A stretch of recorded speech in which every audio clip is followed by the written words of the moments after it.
তোৰ ইমান হাত মোৰ মুখৰ ওপৰত কথা ক'ব পৰা হলি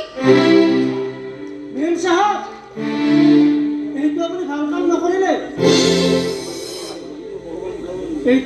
এইটো ভগৱান শিৱৰ মন্দিৰ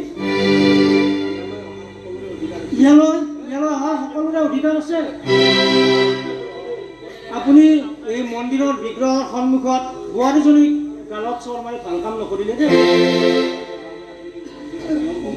এই অপৰাধৰ বাবে আপুনি মন্দিৰৰ নিয়ম ভংগ কৰিছে আপুনি ইয়াৰ পৰা ওলাই যাওক কি এটা সামান্য পূজাৰী হয় মোক এইদৰে ক'ব পাৰিছ নিৰঞ্জন যে গজ্জা মাৰি কৰি দে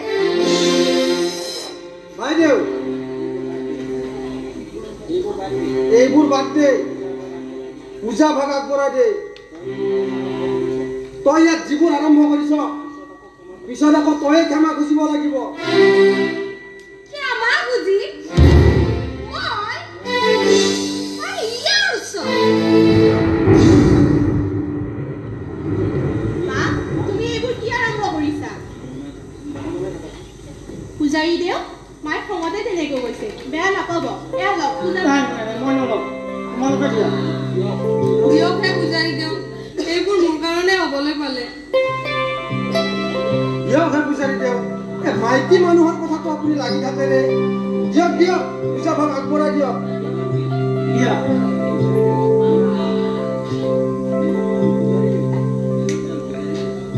পূজাৰী দেও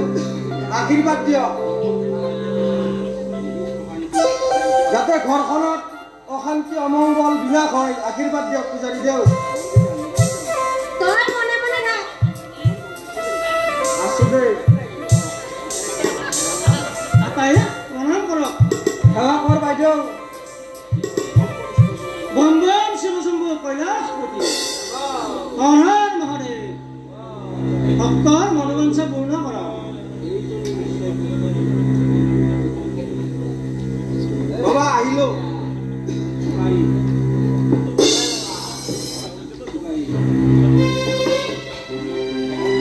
এইজনে নিশ্চয় ফুলকণৰ জীৱনটো বিষময় কৰি তুলিছিল